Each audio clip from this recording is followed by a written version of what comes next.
Alrighty. Welcome back, everybody. Long time no see. I know Korshan was a little bit out dealing with a stomach bug, so we didn't get a chance to put in our last week of the regular season. But not that it matters much except for the seeding. Um, so we wanted to cover a more important topic, the wild card playoffs. All I gotta say is, wow, it was really like there were a lot of upsets that I didn't see coming. And we'll just leave it at that. Like Hmm. I mean, we don't have like the Eagles game on the docket. But Hmm. just a quick recap on that. Like that team looks that team looks there's got to something happened to them. Obviously, something happened after they went 10-1. Like They're missing their boy Dom, the security Big guy. Dom, yeah, I heard about that. I was listening to the Pat McAfee show today, and only Pat McAfee would mention that 5 times in the broadcast. But that's why you love him. Um, Yeah. I think it's clear like the loss of their coordinators um, Hmm. really hindered them this season, Yeah. especially once they face San Francisco and Dallas going on from there. Hmm. Tampa looks really good, um, but I think it's more of a symptom of like the Eagles just can't tackle.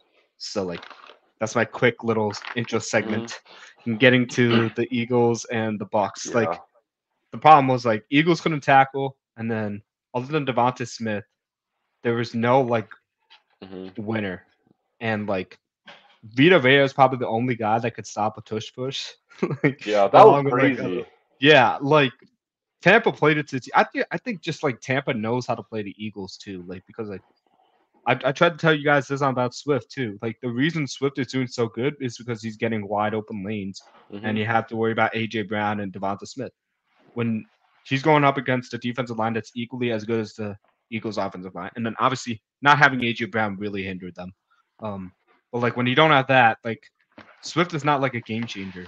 Like he's a game changer when like there's other game changers around him. So Hmm. anyway, welcome back, Core. How's everything going? You feeling much better? Yeah, I'm feeling a bit better. Yeah, and then I had a cold over the weekend too, which is kind of unfortunate, but I think I'm good for the road ahead. But yeah, kind There's of some going sort off. of bug Yeah, going around. yeah, but yeah, I was able to watch most of the games this weekend. Um, I got like pretty. I mean, I didn't write down my predictions anywhere, but I had gotten all my wild card winners predicted correctly. Which, even though there's really no merit to it, I'm proud of myself for being good that way. I guess I don't know, but I mean, that's still valid. Like, there are not like any gimmies. Like, I think um, 5 out of the six division winners in both conferences won. hmm. With the exception of one, which we'll talk about. Hmm. But let's start off with CJ Stroud. I mean, we're probably not the only podcast that raves about him, talked about him every single Hmm. time this regular season. But I think what made this special is you don't see rookies like this going up against like arguably like one of the best defenses in the NFL and just Hmm. completely light them up. Like CJ Stroud looked impressive. Like Hmm. Nico Collins too. Nico Collins, like he looks like a top 10 wide receiver out there against the Browns, and the Browns defense is really really good. And like they're just dicing them up. It didn't Hmm. matter who it was, like Stoltz, like Collins, like Singletary, like they were just like finding wide open gaps. Hmm. Bobby Slowick, he's got to be a huge like head coaching candidate right now. Um, Hmm. but that's what I took away from this game. Like CJ Stroud, like Hmm. he's making a case to be like a top 6 or 7 QB as a rookie. As Hmm. a rookie. Can you believe that? Yeah, well, remember earlier in the season before he kind of was out for a couple of weeks due to injury, there was talks that like he could be in the MVP race, and just kind of seeing him, back fully healthy in the playoffs kind of goes to show how good he is.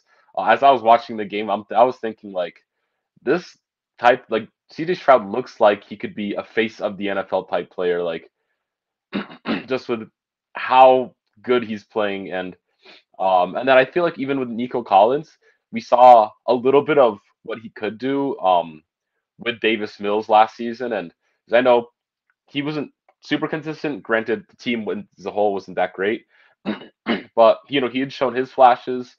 And then they have kind of a good mix of veteran leadership plus young talent, I think, which has really just boosted kind of just, I guess, the roster as a whole and made them just feel like a lot more experienced team in the playoffs, despite literally having 2 wins last season and rookie quarterback, rookie head coach, your star rookie wide receivers out for the season, and revitalized Yeah, Devin Singletary's running back career after kind of just being okay with Buffalo.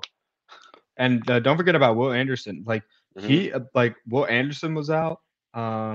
Who I think Bernard was out also, and then like Hmm. CJ Stroud was out the first time the Browns and the Texans squared off, and the Browns Hmm. obviously they obviously demolished the Texans because that was not the Texans. The Texans' identity is Will Anderson and CJ Stroud. Hmm. Like they're the captains. They're a reason. Like remember when I texted you like draft day when the Hmm. Texans traded up to 3 and like, oh yeah, they're going after Will Anderson and CJ Stroud, and like it's making a huge dividends. Like Bobby Slowick is like coaching his mind off. Like he's trusting CJ Stroud to throw it deep, like vertical, even as a rookie, and that's like a huge sign that like you're not like trying to protect the young quarterback. You're letting him like shine.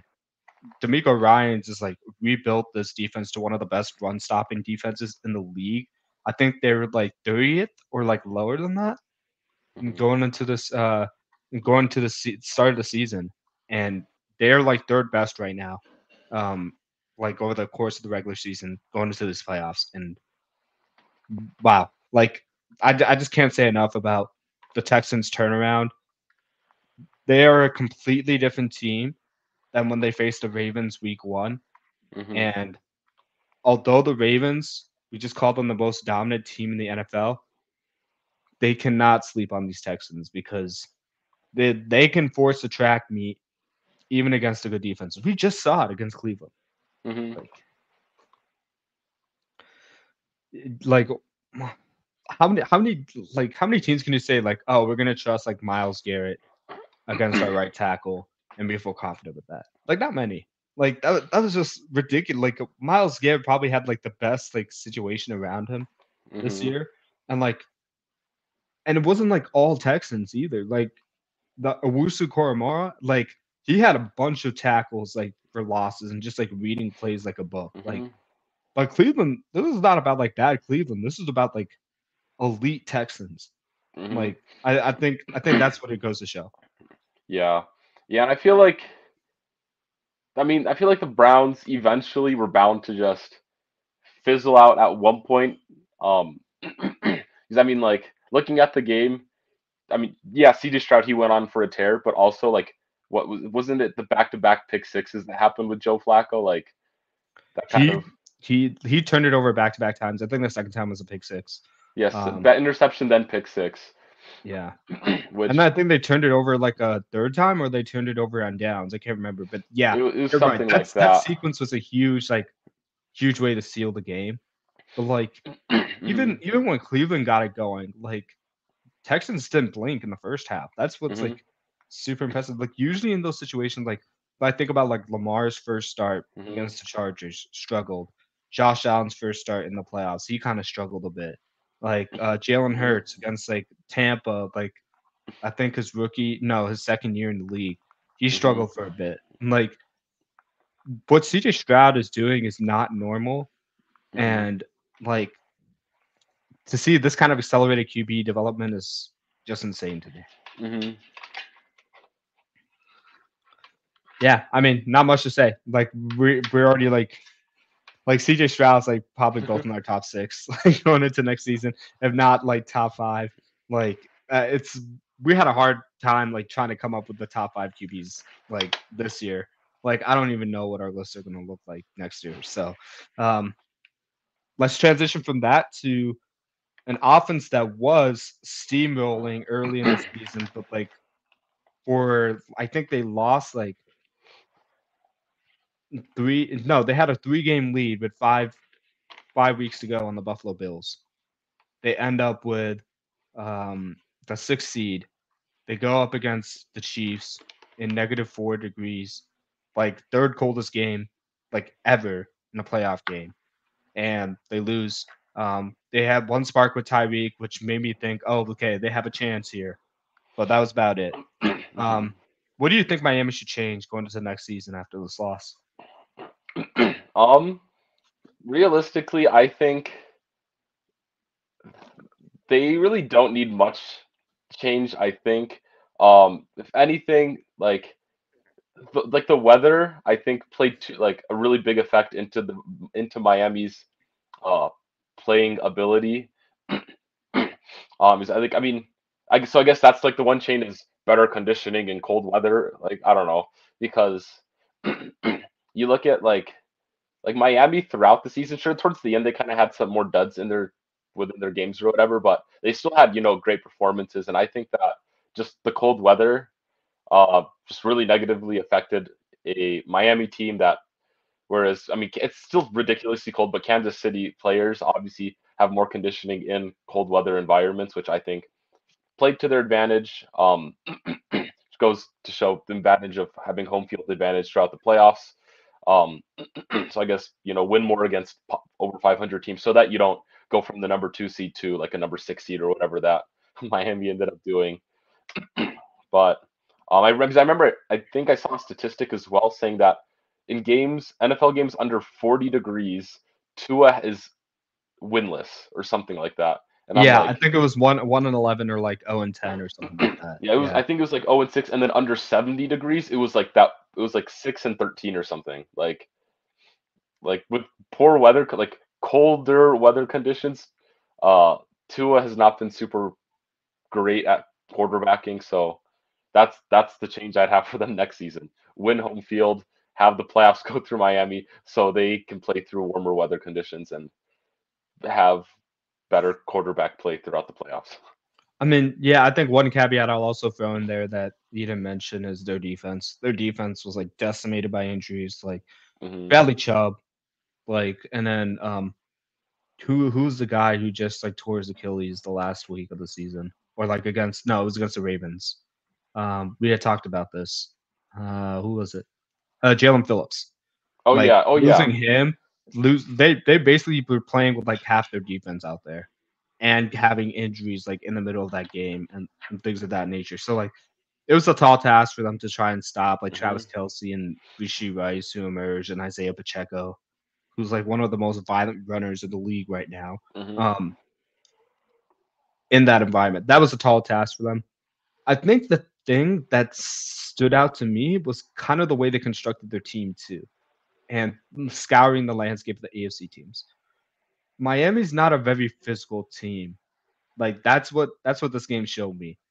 Like their speed element, like Jalen Waddle and Tyreek Hill, is kind of negated here. Like if you don't have a quarterback that can whip it in like 40, Hmm. like negative 40 degree like wind chill factor temperatures.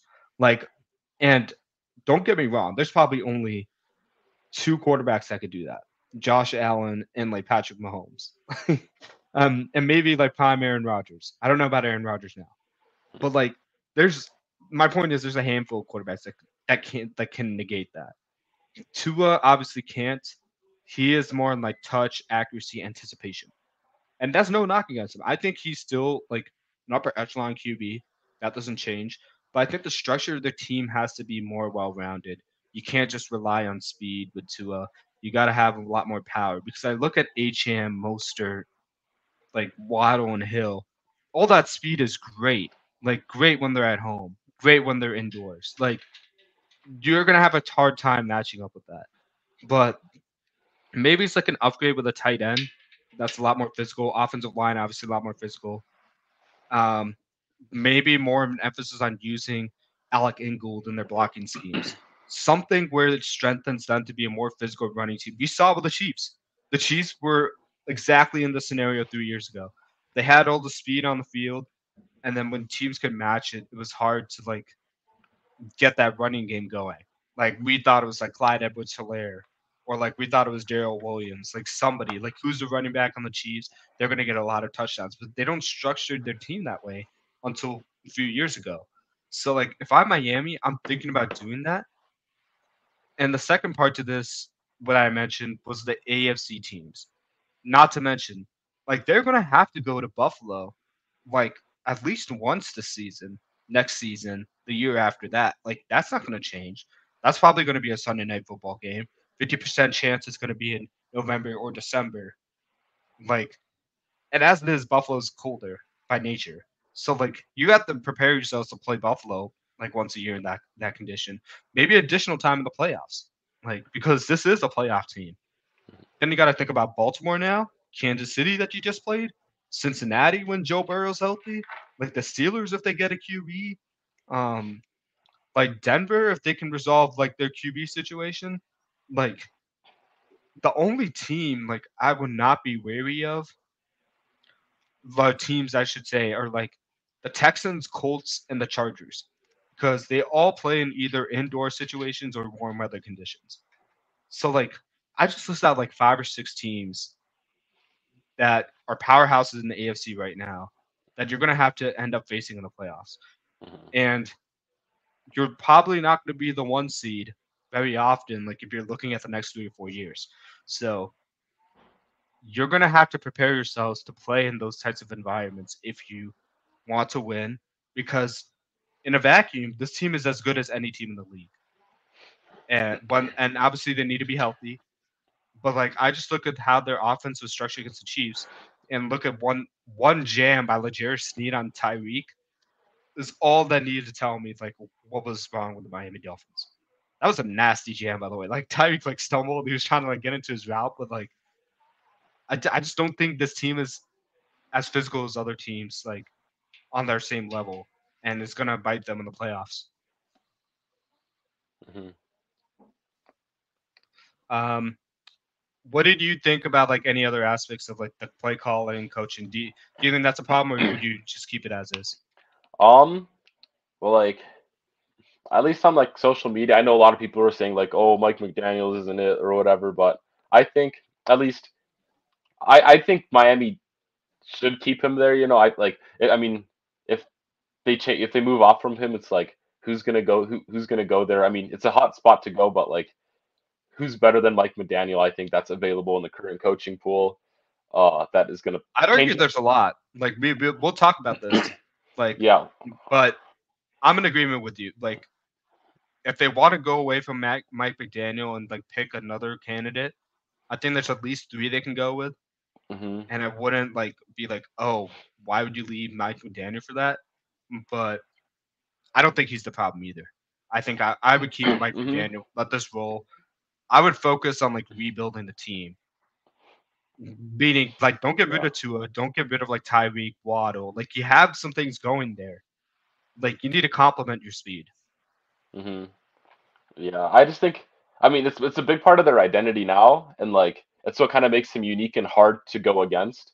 Is just because they have so many speed options around the field, and that's what's let them blow out teams in the past. Obviously, each team has their own like foil, which I think it's like, do you focus too much on the foil and kind of give up part of your own previous identity, or and so it's kind of trying to find that balance of if they go, because once you start getting like a kind of more of a punchy power guy, like you start to try to like revolve your team more around that kind of identity. Because I mean, on the opposite side, I think of elite offenses, I look at the 49ers, right?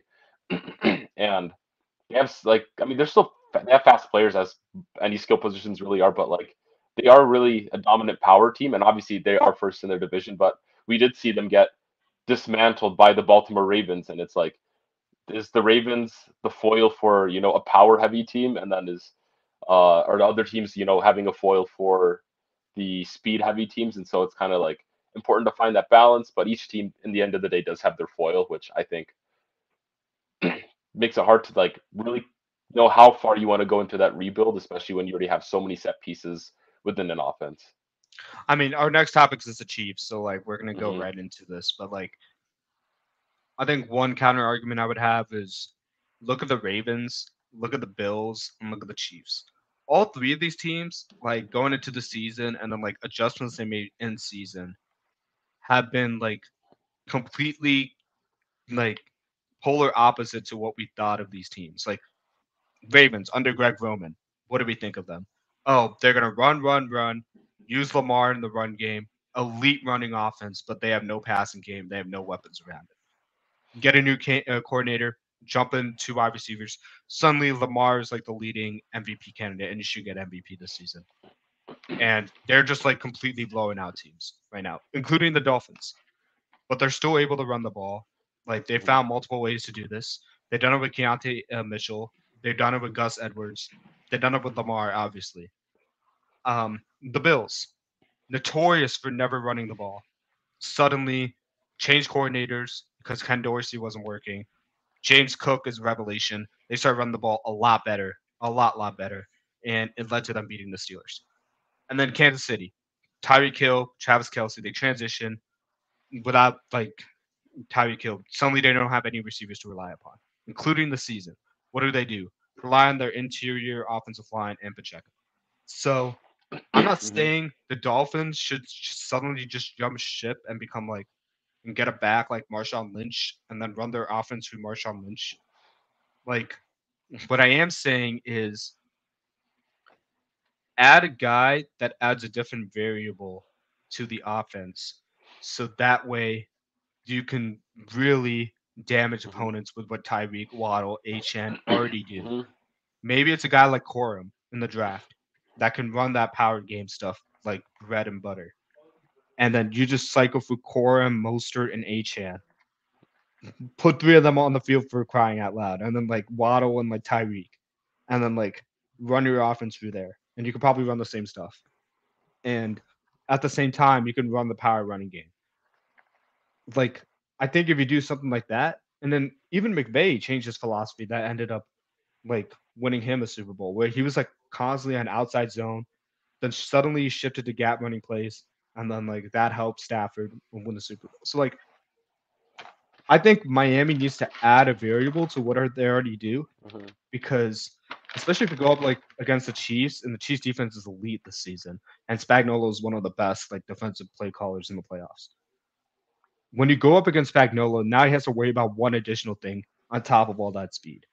And if you get more physical in the offensive line, I think that will help everybody, like everybody out. So it's a complex issue. I think there's multiple ways you could go about it. Obviously, if Miami wins the number 1 seed, they don't have to worry about any of these factors. But like just like 5 weeks ago, we were talking about them like taking control of the AFC East, and like is Buffalo a lock to make the playoffs, and suddenly Miami stumbles. They're looking at going on the road, and then they get a bad draw. So like I think obviously there's factors within Miami's control this season that could have prevented this, but if I'm looking at this from a team building perspective, I think they need to add more, not like blow the whole thing up. I don't think they're at that stage because they do have a lot of good things going for them. So, alrighty. Speaking of the Chiefs, are they fully back? How impressive was this win to you?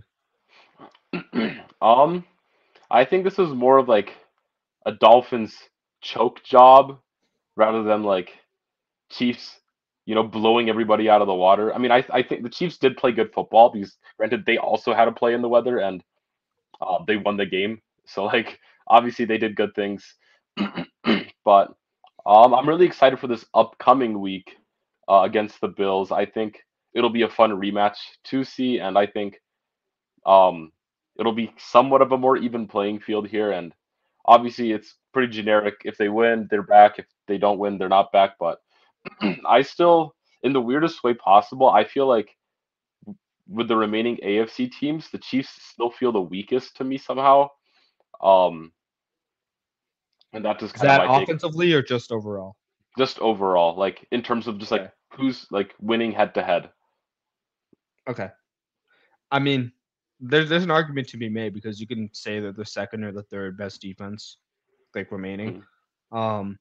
Their offense, I would certainly put them as last, which is really surprising to me because like it's hard to call Patrick Mahomes that offense last. Like that's how impressive the Texans, Baltimore, and like the Bills are looking all right now. I just think like having Rishi Rice like just open up like all the underneath like catch and run opportunities really open the door for like this offense. I think they're a dark horse Like, and it's hard to say that because they're defending champs. They're a dark horse in these playoffs because they have one way that can work. And if it's like a nip and tuck game, like against Buffalo, and then they win that game, assuming Baltimore wins, if those are close games, I would probably pick the Chiefs because of that championship experience. And like I think the way they're getting it done with Pacheco and the interior offensive line, and like they're not relying on Kelsey to be like the man of mans that he was like last season. And Kelsey's been dealing with a lot. Like I think the combination of like Kelsey, Rishi Rice, and Pacheco like is really like giving Patrick Mahomes enough options where he can go down the field and score every time, Mm-hmm. like if he needed to. Like while that's the case, like they still have MBS, they still have Tony, and I like Richie James, but I don't think he's there yet. Like if ever me, I would be playing Justin Ross right now. Like as crazy as I am, just to see what you got. Because look at what the Packers have been finding out with like second year and first year players. Like what do you got to lose at this point? Um, Well, I but mean, a playoff game, but I mean, yeah, the playoffs are important for sure. Um, um, let me preface that. Wide receivers. What do you got to lose on this fight? It's like they have the most drops in the league. Like, might as well put an inexperienced player there. Like, worst case scenario, he drops the ball. What's new? You're used to this. So, yeah, there's that. But I think there's a form. What I'm trying to say is there's a formula on offense that is productive for them now that they didn't have early in the season, and I think that says a lot because right now this team is structured on their running game and the defense, and their defense has always been really good. We'll see what happens against Buffalo, but I do agree with you. There's a smaller margin for error for them on offense than the other teams, but it's not like largely smaller anymore. It's not like hindering them anymore. hmm So, I mean, I'm with you. I would pick Buffalo to beat them hmm like this matchup. I think the Bills can get it done, especially in home territory. hmm Like not going on the road makes a huge difference, and I think it'll show itself against the Chiefs. But Yeah, especially with how Buffalo's like finished off their season as well, where, but like since the offensive coordinator change, I think isn't it that they only had like one loss or something? Is at yeah, and least I something think that I that's saw. just for the Eagles, like the Eagles hmm before they collapsed. And yeah, I mean, like I think it's Buffalo's time, honestly. But hmm would I be surprised if the Chiefs won? No, because they have a formula on both sides of the ball now. We Yeah, couldn't say maybe they'll that get about some them lucky halfway through the overtime win year. or something. I don't know. Yeah, yeah. I mean, but like, let's talk about like if Kadarius Tony didn't line up off sides, maybe we'd be talking about like the Buffalo Bills being like the fifth seed going against Arrowhead last weekend. hmm Like, it would be fun to see how this like plays out next week. What is not fun for me to talk about right now is the Packers have their third Hall of Fame QB, and I am absolutely devastated.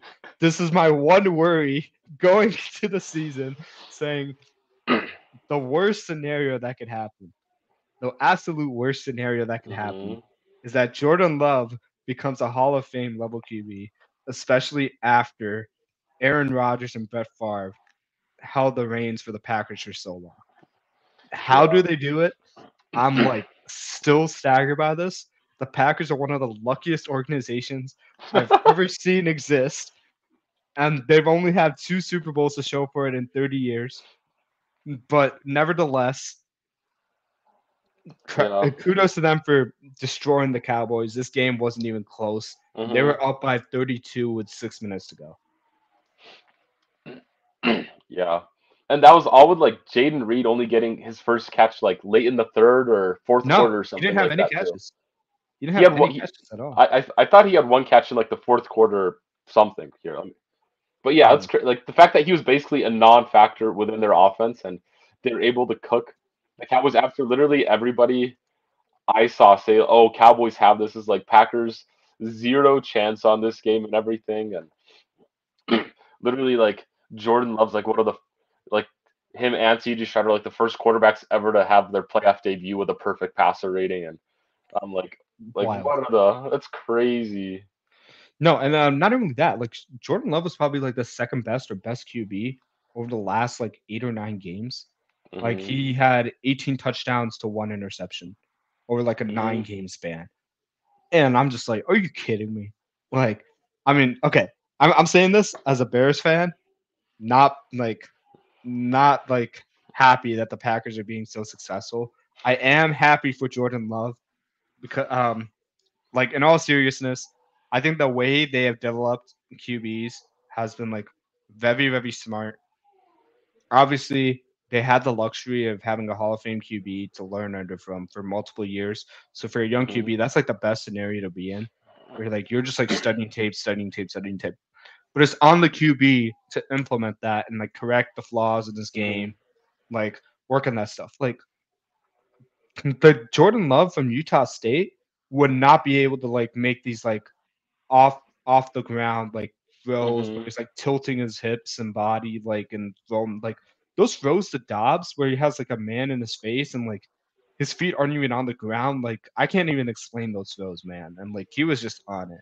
Like It was Aaron insane. Jones was on it. Like there's nothing the Cowboys could have done except maybe like treat like Jordan Love as like a 10-year vet that would Hmm. have like saved them from this because like Packers had it rolling.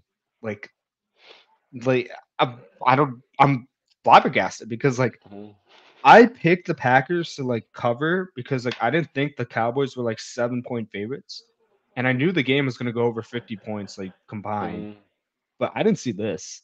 I didn't see them beating them by like 32 Hmm. essentially. Like I'm not even counting the garbage points Prescott had. Like that was impressive. It was crazy.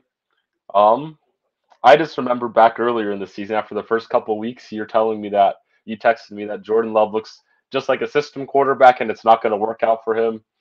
Uh, You but gotta stop. and Stop then this. our beginning of the season predictions as well. You're saying that the uh the Packers take last in the division, don't even sniff the wild card playoffs at all, and here they are absolutely routing the Cowboys. And I'm like, maybe you manifested this. Like your like hatred for the Packers and you're just like dissing on Jordan Love was just like somehow manifesting a surprisingly amazing season for Jordan Love and the Packers and for them to have a crazy win in the wild card round. I hope Justin Herbert and Patrick Mahomes go on to win 10 consecutive championships so the Broncos can never sniff glory.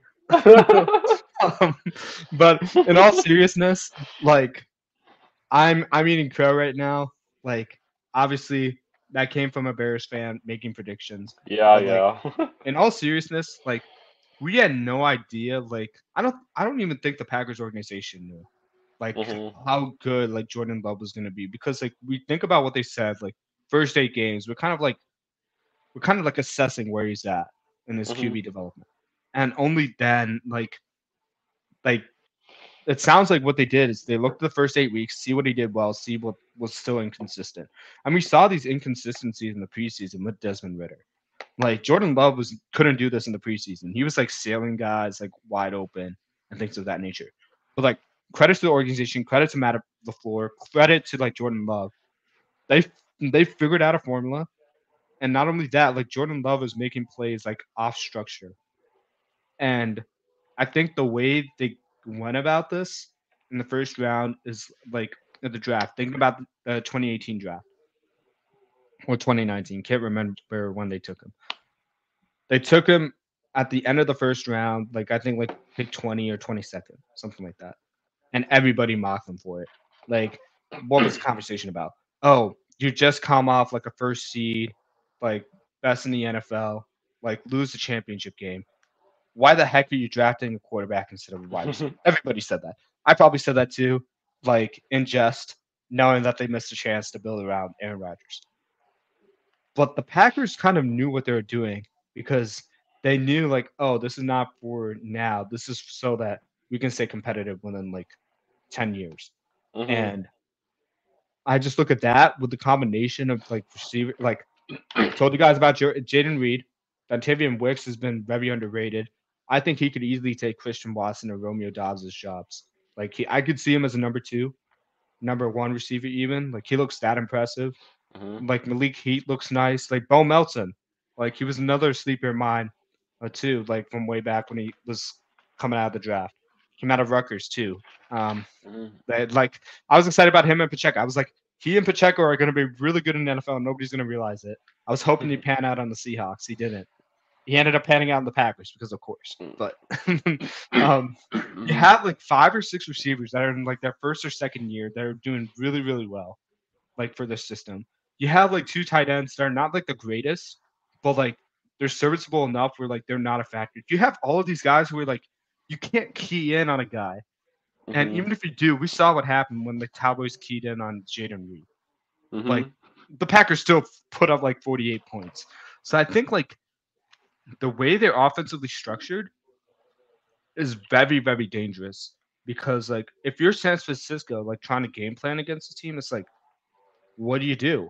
Like obviously Aaron Jones is a superstar on this team, but like if Packers go play action or they go shock them with like 4 receivers wide, like who are your like where are your priorities in coverage? Like who are you gonna like structure your double teams or like coverages around? You can't. You gotta play bland. And like that's helping out Jordan Love because like he's not having to force it to Devontae Adams. He can just spread it around and like just Hmm. find the open guy, like play unselfishly. And Hmm. really, when I look at it from that sense, like it works right against what the Cowboys are trying to like prevent. Because Cowboys are good when they have like an AJ Brown or like a Brandon Ayuk to like shut down. But like against the Packers, you don't have that. You have to guard everybody, Hmm. and like everybody's got to play. Hmm. So, and let's not forget the offensive line. Like I think I mentioned this too, like when we were previewing the NFC North. Like the Lions and the Packers have one of the best like offensive lines in the entire league. So like Hmm. I was not surprised like the Cowboys weren't able to get as much pressure as they normally would because like the Packers like offensive line is like one of the best. Like Zach Tom holding his own on Micah Hmm. Parsons. Like when have you ever said that? Like it's it's like they're a hard team to defend right now, man.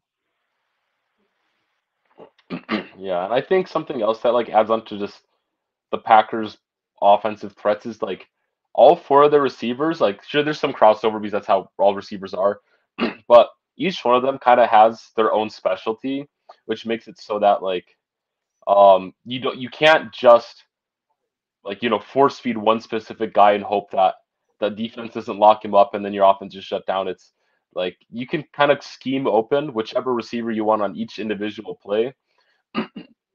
And so then it makes it easier for Jordan Love to spread the ball around. And that's why, this last week, Romeo Dobbs, he had a breakout, like 100, 50 some yard, or how He many had at was least it? 150 yards, 160, yeah. Like It was 5 150, receptions.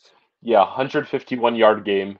And so it's like one week it's that, the last couple weeks of the season, I feel like Christian Watson was balling out.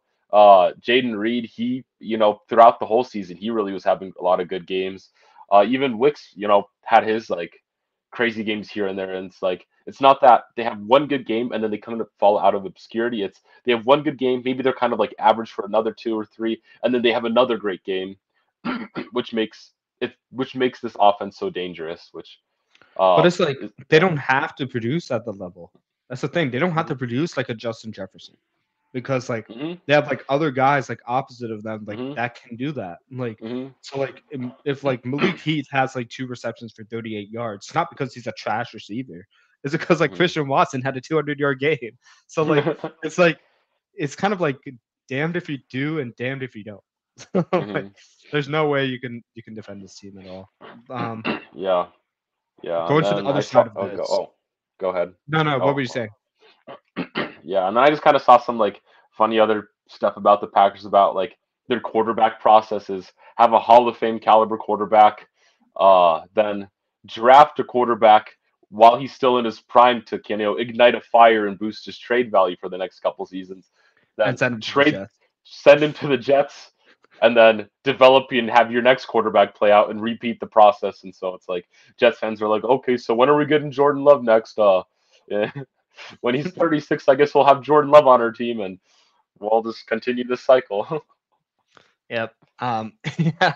I mean, obviously, I hope Aaron Rodgers gets healthy, produces at a high level again for the Jets. But that would suck if he didn't, and then the Jets have to Yeah, say deja vu again. yeah. Well, then they'll send him to the Vikings, and then he'll actually have another career resurgence for the Vikings, which will mean the Bears are also having that much struggles. I Which hate you. I'm just following the chain of time, man. Yeah. I mean, the one thing that helped out was like the Vikings knocked out the Packers in that game. So like, Hmm. I'm all for that. But what the heck is wrong with Dallas, man? Like, if you're Jerry Jones right now, what do you do? Like after you see this, Um, I know you're gonna say Belichick or something related to that.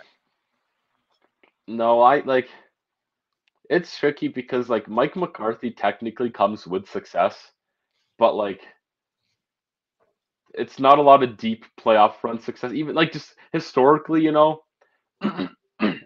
before their crazy, Aikman, Smith, Irvin run or whatever, um, or outside of that, it's like their playoff success has been like pretty poor. I think you've probably seen the statistic too, where like the Texans, like what, like 2005 or something, uh, the Houston Texans have more playoff wins than the Dallas Cowboys do, and so it's like it seems more like a culture. Like I almost want to say it's a culture thing more than like anything else because we've seen throughout the season the Cowboys have the pieces to put a dangerous team on the field. Like CeeDee Lamb, I mean, he was already good, but he had his insane breakout season He was this the best year. receiver in the league this year. Dak Prescott had a rebound year this season. Granted, his playoff performance was pretty abysmal. But then uh, Tony Pollard was supposed to have his breakout year, which he unfortunately didn't have. But I mean, you still have plenty of talent on that offense with like guys like Jake Ferguson, who really had a breakout season this year. He had a really good. Uh, He had 3 touchdowns this game. it was crazy. Yeah, and then I mean, like Michael Gallup's still really good. Jalen Tolbert's a developing piece on that offense. Like Gallup and Ferguson were the best people Hmm. on the field that game. I don't even want to get into Dak Prescott and Stephen Lamb because there was obviously a disconnect there. And like Dak Prescott's numbers look like really, really good, like as far as Hmm. passing and touchdowns. But like, don't get me wrong, he looked bad. Like we both It was watched the games. He a looked lot of the awful. stats were in garbage time. Like, Exactly. Like just like I nicknamed yeah, like Matt Stafford, Stat Padford. Like it was that kind of performance. So like, hmm, um, look at yeah, yeah. I mean, I'm with you, dude. Like it's obviously a culture problem, and I get what you're saying about McCarthy, but like I think he inherited a really talented roster yeah. and didn't know how to manage it. Because I look at the 4 minute situations and like his experience as a head coach and his failure to like manage the clock well in those situations. Think about the Hmm. San Francisco game where they couldn't get a playoff in like 14 seconds because they Hmm. decided to run a QB sneak. Think about like some of the other games where like they missed scoring opportunities because he didn't manage the clock well. And I'm just like, I'm scouring the coaching cycle, which we'll talk about at the end of this Hmm. episode. Yeah. Like, would Mike Rabel do that? No. Would Belichick do that? No. Like, would Harbaugh even risk doing that? I don't think so. Like, those are 3 people where, like, I'm like, if you let go of McCarthy, there's like a replacement you can find. And I'm not even saying like get rid of Dak. Like, I Hmm. just think like the situation needs to be managed better. And they just haven't Yeah. had like the right coaches around. Like, did Dan Quinn have a bad performance this game? 100% he did. But like all the other times he's coached, like this Cowboys team, they look like one of the best defenses in the league. Like he just got outcoached by Matt LaFleur in this game. I'm not putting it Hmm. on him. What I am putting it on is like the star players that are supposed to show up Hmm. didn't show up. Like Lamb didn't show up that entire half.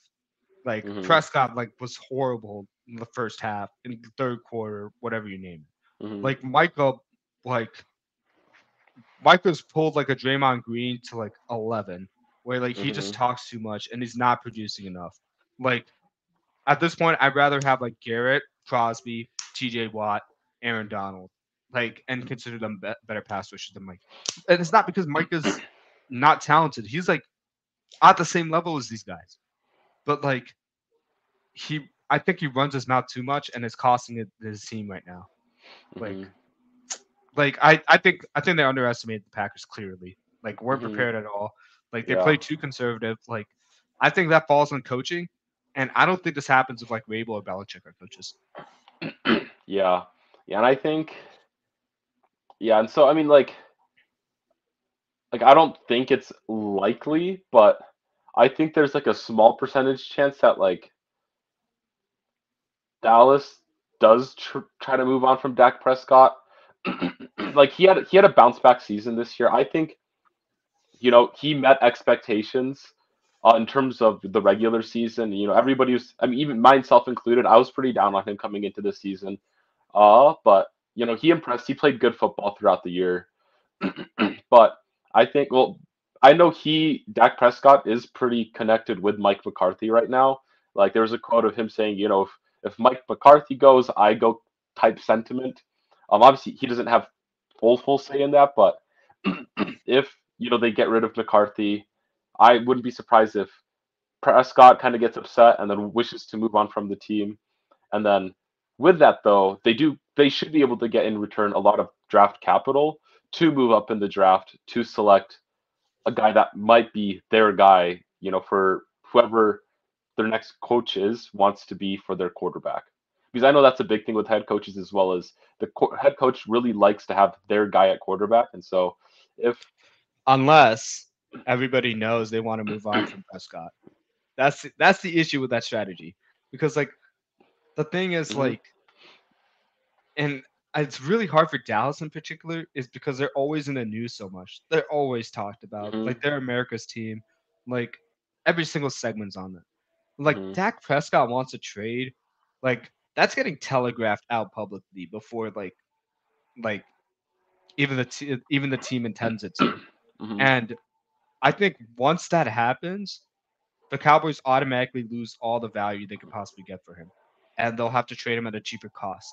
Now, do I think they can get like a high round draft pick for Prescott? Yep. But like if we're talking about like multiple first round picks or like first round and second round picks or like second round picks like an onward, mhm. like the way they handle the situation's got to be delicate, and I don't know if Dallas can do that. Well, you say that, but also I think of Deshaun Watson and I think of Russell Wilson's trade value when everybody knew that they were on the market in terms of trade value. Even Aaron Rodgers, with how old he is, got pretty decent value uh, in return. And so it's like teams that are actively trading away a star caliber quarterback are going to get really good value regardless, just because I there's mean, teams I yeah, desperate enough for it.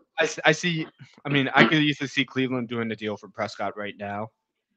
Um, but like I know But like Andrew. The thing is, Andrew Barry's like one of the smarter GMs in the NFL. hmm Like, and I don't see him like getting impatient, rushing out to go to Dak Prescott. Like George hmm Payton, maybe. Like maybe the Broncos like rush out to trade for Prescott and like being like, Broncos don't okay, have the we gotta get this. cap space for it. I mean, but like, we're just going hypotheticals here, like not considering Well, money I at don't all. I don't think any team that has traded a lot of capital for a quarterback recently is in the market to trade for another quarterback with a lot of capital. Right. Right. Like what assets do the Browns have, to spend outside of like players? Like are you going to dismantle your roster like the Panthers did to get a quarterback that might be an upgrade, Like That's a no. good point. That's a good point. Like Joe Flacco and Deshaun Watson are not enough to trade to the Cowboys. So Are the Broncos, are they gonna roster Russell Wilson and Dak Prescott and pay their quarterbacks like $150 million a year or something? yep, yeah, Like you bring up a good point there. I think if a move does happen, I think would be kind of interesting to see. I don't think it would happen. Would be something along the lines of like, what if Dak went to the Falcons and then Belichick he goes to the Falcons as their head coach? Or the Steelers. Like I maybe the Steelers can make a move. hmm But yeah, I think yeah, because I think Falcons fans would be happy to have a guy that at least can hit their target, like more often than not. With Dak Prescott, and then if Belichick wanted to go down there, I think that'd be really exciting for Falcons fans and literally every Falcons player fantasy holder ever. But I mean, yeah, and like it's you mentioned this. Like Dak is a star QB. Like, don't forget, like as a fourth round rookie, like he played like Tom Brady. Like he protected the ball. Like he was putting up numbers. Like the number one thing he was known for his rookie season was like not turning over the ball. And like last season was obviously the opposite of that, where he was turning it over too much. This playoff game, turning it over too much. Like I think Dak and Belichick would be a great combo. But like, does it have to be in Atlanta? Like they could just run it back in Dallas, like with a Belichick, and like make that work. Like the Cowboys do have the weapons. They do have hmm the weapons to make that work. Like, but I totally get the sentiment. If they want to like start over.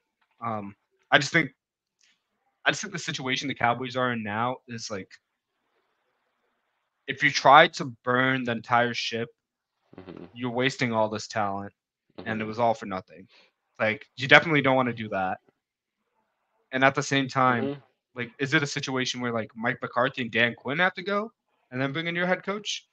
Is that solve the situation, or like do you have to get rid of McCarthy, get rid of Dak, get rid of like all the coaches, get rid of all these players and rebuild?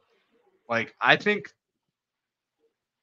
if they just slot a new coach in, like that has proven experience, like if they get Rabel or Belichick, great. Like this team, like I won't worry about playoff collapses. hmm Like they could still lose in the playoffs, but they're not going to collapse like they did hmm against the Packers. Like I think they could at least make it to the championship game with this level of talent and like a head hmm coach like Rabel. Like I think that's definitely plausible. Yeah, but I mean, if they have to trade him, like Atlanta's like a great situation you mentioned because like they don't have the quarterback, they have everything else, and they're Yeah. just looking for a quarterback and a head coach that knows how to use his quarterback and weapons. hmm So, good idea there. Um, I you probably did want to see him on the Broncos, but like Broncos and Browns are not possible at all. I don't know why I said Yeah. that, but it'll be interesting to see what happens to the Cowboys. Like we all hmm know, like eyeballs are going to be on that team for this entire offseason. Fans are going to be like, "Oh, we got next hmm year anyway." So that's never going to stop. But same old Cowboys, I guess. What is not the same old is the Lions. The Lions looked electric. I don't know if you saw the game, but Sunday night was special. hmm Like I think fans were waiting like an hour and a half before the game even hmm started. They're booing Matt Stafford, booing Matt Stafford's kids.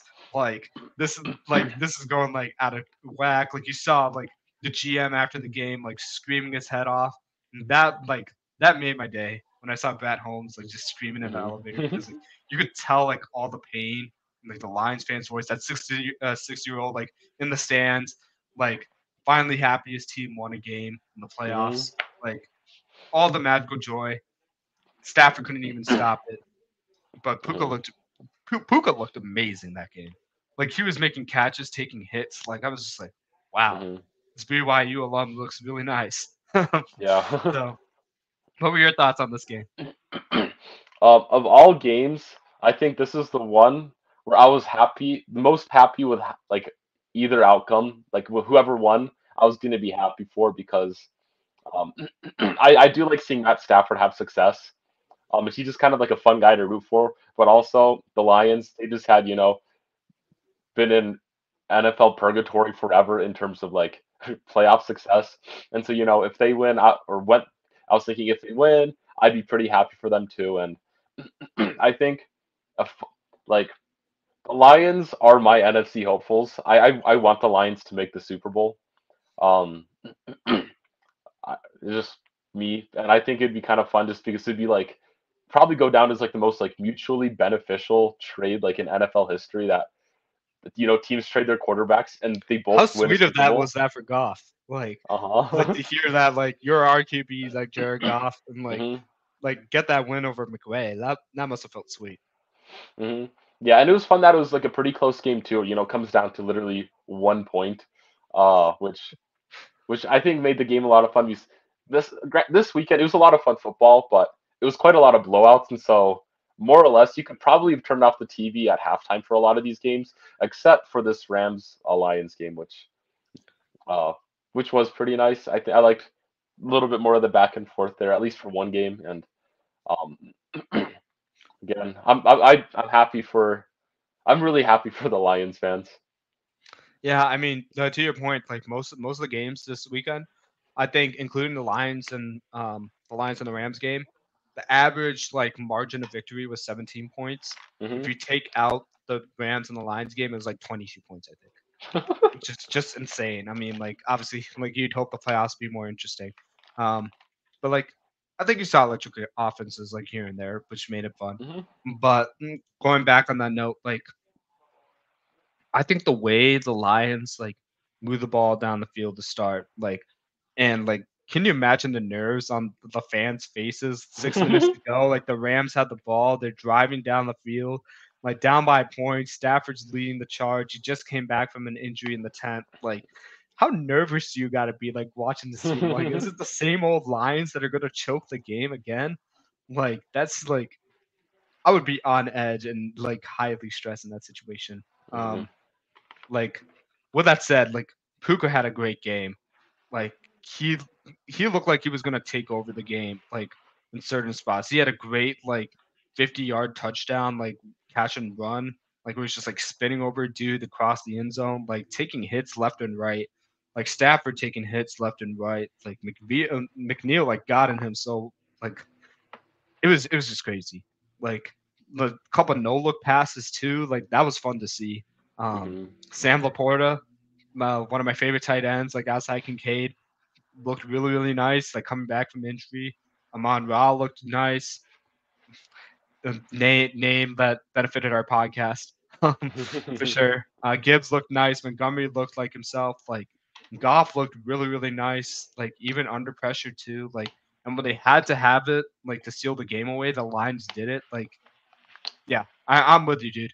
As a Bears fan, I'm happy for the Lions, like, because again, we went into this like season talking about the team. The way they constructed their team is how you do it. Like they went from the ground up, offense, defensive line, stacked that together. They realized they had one of the worst run defense in the league. They fixed that so they could hang their hat on something. And imagine the Lions in the Bills Super Bowl. That'd be so Like fun. like no matter it's like the Bengals and the Rams. Like no matter who wins that game, like you're Hmm gonna be happy. Like Yeah. it's even the Ravens. It's like kind of if it's Ravens Lions, you kind of want the Lions to win because like you know the Ravens are gonna be there all the time. Like because that's the way their team Yeah. is. And like with Buffalo, Buffalo's never been there in a while. Detroit's never been there in a while. Like if either hmm of them get there, like that's like my nice to have Super Bowl prediction at this stage. Like I think I have like Ravens and Yeah. 49ers like going into the Super Bowl, but like if it's like Bills and Lions, I'm not gonna be like, gosh dang it, my prediction was so far off because like these are really, really good teams that like can beat the Ravens and the 49ers individually. hmm Yeah. Yeah. I think, yeah, from the NFC side, Lions are my number one team I'd like to see. Followed up by the Buccaneers. I think the Buccaneers would be such a fun team, even though they won recently. Having Baker Mayfield win a Super Bowl would be so fun, I think. Dude, imagine him like after the Super Bowl, just like cussing out like everybody who doubted him, like Kevin hmm Stefanski, like Stephen A. Smith, like um, who is it even? Like who was the coach before? Freddie Kitchens, like hmm Odell, like just imagine like just for that reaction, like I can't wait for it. Like that hmm would be sick if the Buccaneers can get that far. Um, I mean I think the Lions got it. Like I think they could win this matchup against the Bucks. hmm Um, but it remains to be seen. and then from the AFC side, yeah, either Bills or the Texans, I think it'd be a lot of fun. Um, Texans will be fun too. Yeah. yeah, and then like Ravens aren't my top. Like I hope they win candidate, but like it'd be kind of nice to see Lamar get a ring at least some point, because I mean I think they're going to be good for a while still, but like so are all the other teams in the AFC that So are in you're the pushing this playoffs. like anybody but the Chiefs narrative, huh? Yeah. That's Well, a like sly way to do it. yeah, I mean the Chiefs have won a Super Bowl like twice in the past what like 5 years or something. Like they don't need any They don't more. have to be in the same division as the Broncos, you know. Yeah. But from like the narrative standpoint, I mean like Bills and Texans obviously are like the number ones. I think everybody can agree that outside of rival fans, but most everybody can agree that like it would be kind of nice to see a Bills win or a Texans win, right here. But as a Lamar fan myself, I think it would be fun to have a Lamar Super Bowl ring, but that's I'm in just that. agreement with you. I think like any of these teams in the field, like but except the Chiefs, like just from like how they constructed their teams, like I'm being honest. Like hmm um yeah, of course. I don't want to see any teams repeat at all, you know. But I mean serious talk here, like seeing like the Ravens constructed their team well. The Bills like adjusted and built their team well from like years now. Texans like to have this kind of success early in the season, be a magical ride if they can do it.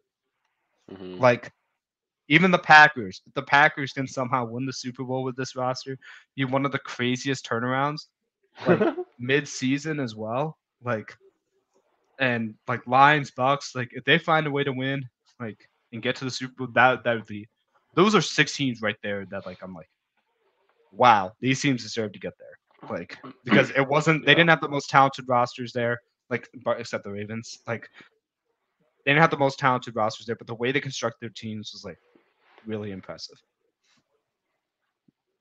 All right. What do the Steelers need to focus on for next season? Um, Probably quarterback. Okay. Quick answer there. I agree. I think offensive system wise, that would help like getting consistent. The current system they have right now is like okay, but I'd rather they just get like one innovative offensive mind. Like if you can find the next Slowick or like um what's his name? Brian Johnson. No, not Brian Johnson. Um losing his name. He's the Lions offensive coordinator. Oh yeah, yeah. I can't remember the name off the top of my head, but Ben I know who you're Johnson. talking about. That's who it was. Ben Johnson. Like if you get one of those guys, like like a younger version of them, because obviously they're probably gonna go for head coaching jobs. You can get like a version of that and like a QB and just build around these weapons. hmm I think they'll be fine. Obviously they missed TJ Watt badly. Yeah. Badly, Oh badly. yeah. But prepare for like Cam Hayward's retirement, like keep building on the corners you had, like the hmm defensive line, like I get it. They did get Benton from this past hmm draft, but like you need to keep building. hmm You got like there's only you're a few positions away from really like being in the upper echelon of the AFC. And like even with a Mason Rudolph, we saw how close they were to the Bills. hmm Like I think this team, like with the right tweaks and like less stubbornness, will hmm get there. hmm Yeah, I think like a dream off season for the Steelers is get a quarterback through the draft most likely, which will be. I mean, there's a deep quarterback class, so I wouldn't be surprised if some of the guys we think go top 10 kind of fall a little bit. But if they can land one of those quarterbacks towards the end of the first, or even trade up to get a guy, I wouldn't be surprised to see that. And then I know there's a couple big name receivers potentially going to be free agents this upcoming season. So I think adding one more kind of elite option alongside Pickens, plus having kind of just a plethora of guys underneath there, it's good. And then obviously, yeah, continuing to bring in pieces for that defensive line because obviously it can't last forever with some of those guys, and so having kind of their backup options there. But I think just with those three things, plus I guess the offensive coordinator, uh, the Steelers could look like a really scary team this next season. Yeah, I mean they have all the pieces right there, and even with that said, like to have those few pieces away and in the division that they're in right now, like it's crazy to say that because the Bengals are certainly going to be better. The Browns are going to try hmm to get better. The Ravens are number one seed right now, could win the Super Bowl this year. They have all that to compete against that, and to say like if the Steelers just change these three things, they'd be right up there. Like says a lot about the talent on that team. Like AFC North is like going to be a gauntlet to go through this year. Like hmm we already have like three playoff teams like this upcoming season, and the Bengals were like shot in the foot, but like competing still like without Joe Burrow. So hmm like it's going to be a tough climb, but like if you get consistent quarterback play, I think the Steelers team could easily be like 5 or 6 wins above where they were. Mhm. All right. Bills are clearly over there.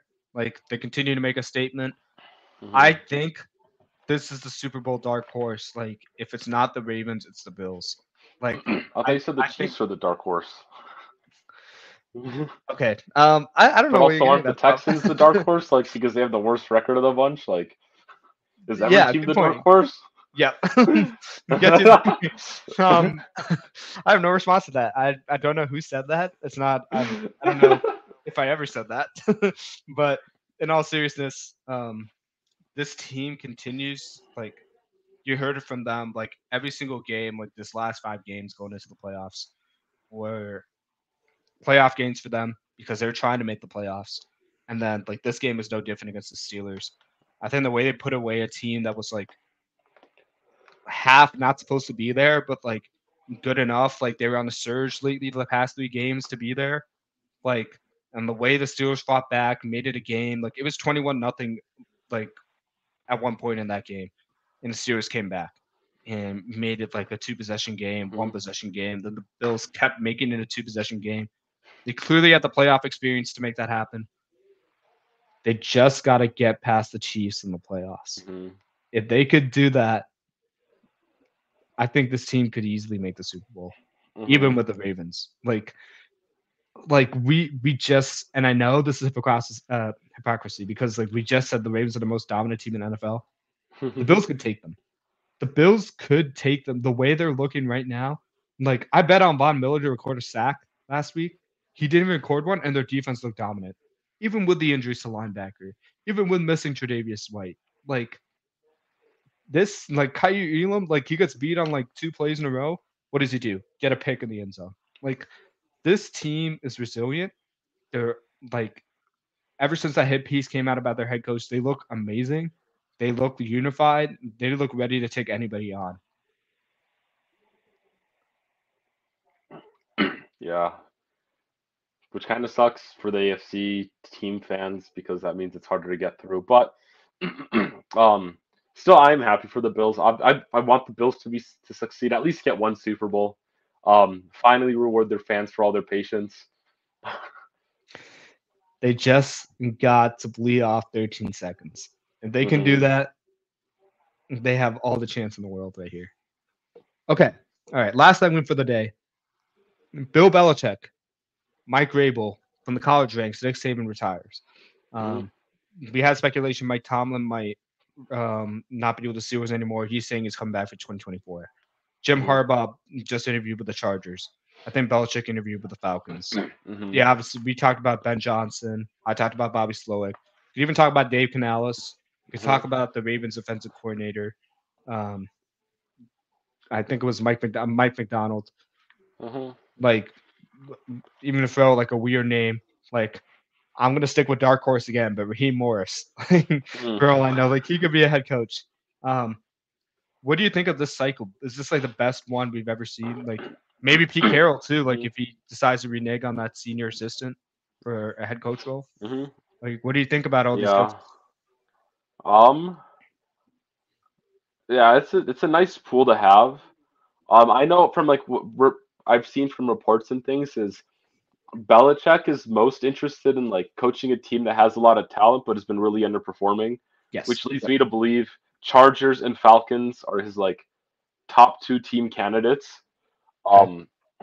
Um, yeah, with Harbaugh, low key, I think he's using this uh opportunity to interview to continue to leverage more money from Michigan to like pay him more money because that's kind of what he did last season, and I wouldn't be surprised if like he did that again. But um, I don't know. It seems to me like he's the favorite for the Chargers job because, like, as a quarterback whisperer, like he makes a lot of sense for that team. yeah, he makes a lot of sense for a lot of teams. It's just how much does he actually want to coach? The NFL is the question because Michigan is his dream job, and like, and so that's what makes it tricky.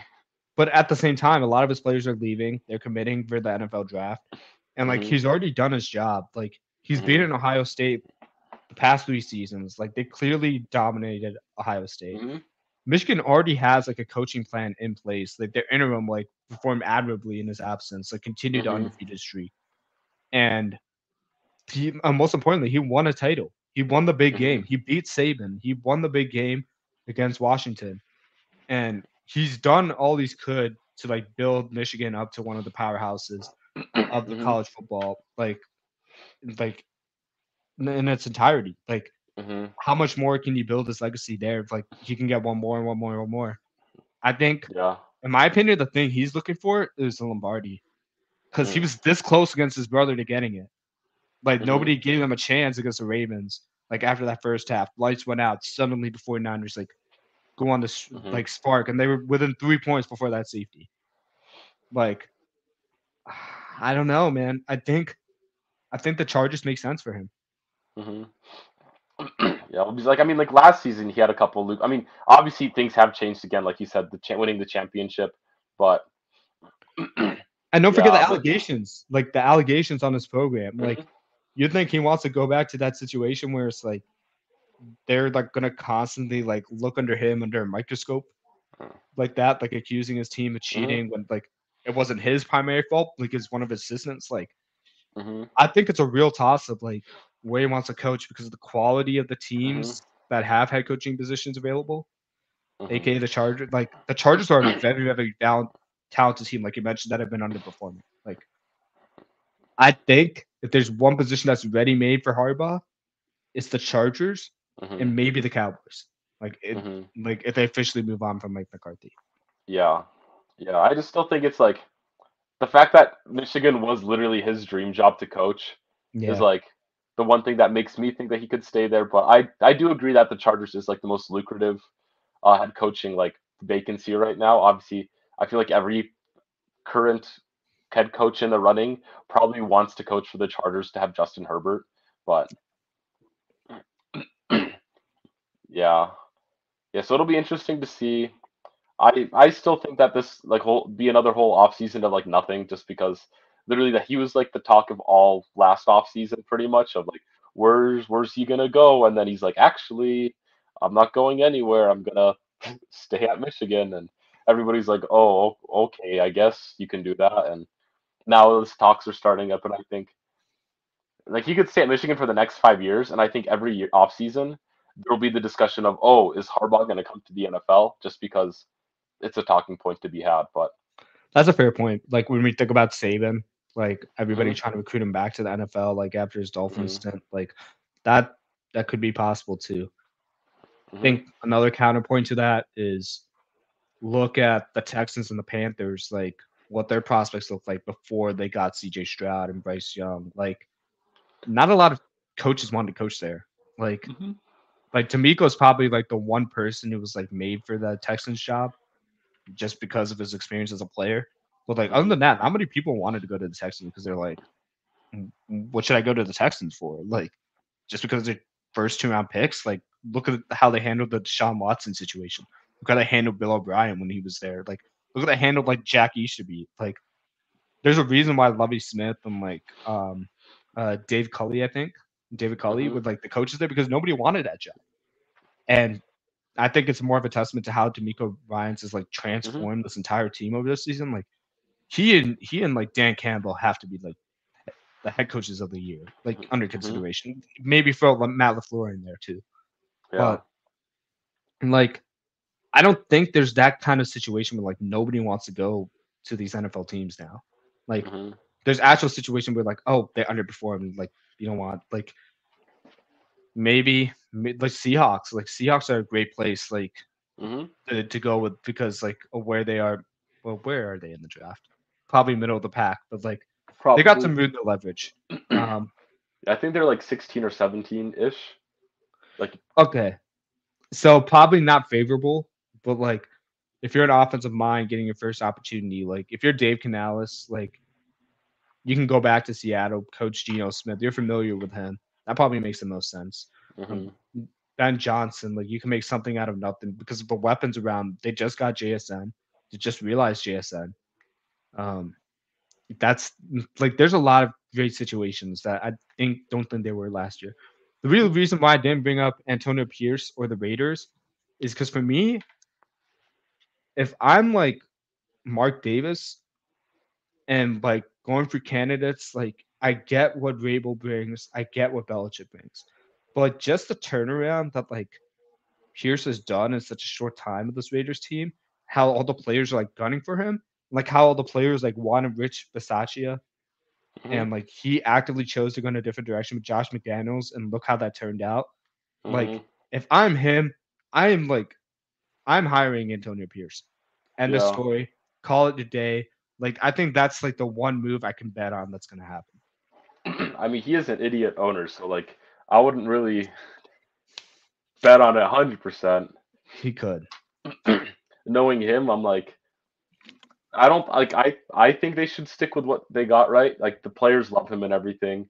But the fact that the players loved the last guy and like they went on to get McDaniels, and I'm like, how much does he really like? It's like, I think he learned his lesson though. I think he saw the yeah. McDaniel situation. It's like because again, where's the money coming from? It's coming out of his pocket. He's like, okay, Hmm. I'm not gonna pay this guy like meaning like a McDaniel's level guy like this again. Like Hmm. I've seen what this guy has done with the back half of the season. I learned like this. I lost so much of money like trying to invest in this. Like, Such but a like you poor mentioned, investment.